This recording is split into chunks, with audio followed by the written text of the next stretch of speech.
I am so excited to announce that the Docuseries is now available for pre-orders.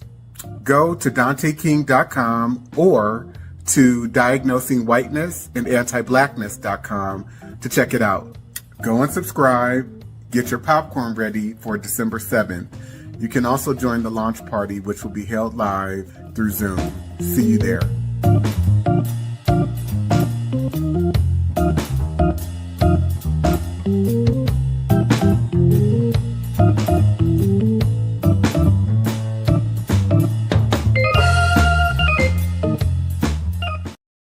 The book surprised you the most? A whole book. The whole book. Because I thought that I knew a lot until I read that book and realized I didn't know anything. There was a lot to learn and a lot to still be discovered. I'm still processing it. I can see things now that I didn't see before. And it's all because of the book. I love that. Jules? So much of the book really opened my eyes to things. The Casual Killing Act, the legality of rape. And then one of the other parts was the housing covenants and the covenants that were allowed. And growing up in the Bay Area, St. Francis Wood, for instance, is a highly coveted place to want to live or want to strive to, right? I was a child and I'd passed through St. Francis Woods and it was something that you feel could have been attainable. And then as you read Dante's book, you realize it's attainable for white people. It's not attainable for me. It's not attainable for you. Not in the way that you think you would be able to attain certain places and spaces. You are written out of that legally. Right. And Alicia? What really stands out to me is the 1850 Fugitive Slave Act, which describes so much of how white people operate in terms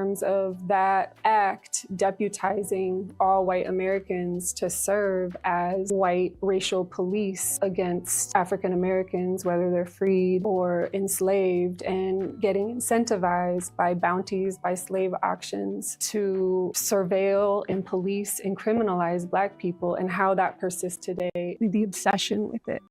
We're free. We're not on plantations. We're not indentured servants. Well, that's We're unfortunate. not slaves. Yeah, I know. Yeah. That's such an unfortunate mindset. Again, it's rooted in low standards too, because your starting point, as it pertains to Black people and freedom, is one where people are bound, shackled in chains, being subjected to rape and pedophilia, and stuck on agricultural plantations. And so we don't necessarily consider, for example, the public health institution or, my job at Google or my job as an attorney at this law firm. We don't consider these corporation plantations where white people have benefited for centuries, and yet we still are subjects of servitude in a system that's based on feudalism. So therefore we have developed false impressions, I guess I would say, and low standards and low expectations around how we define and deal with freedom.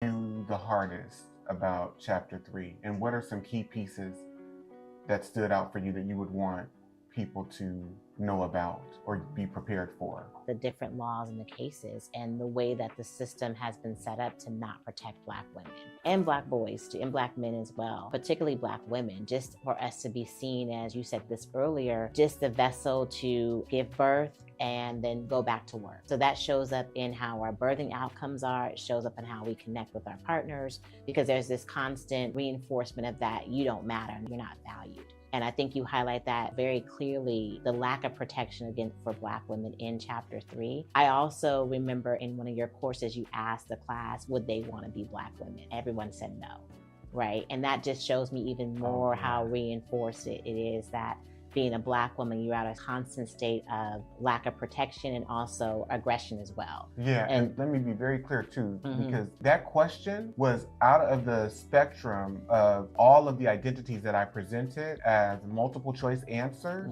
Who would you not want to be? Yeah. And 100% of the people said, I would not want to have been a Black woman. Right. I would not want to be right. a Black woman. Right. I am so excited to announce that the Docuseries is now available for pre-orders. Go to DanteKing.com or to Diagnosing Whiteness and Anti-Blackness.com to check it out. Go and subscribe. Get your popcorn ready for December 7th. You can also join the launch party, which will be held live through Zoom. See you there.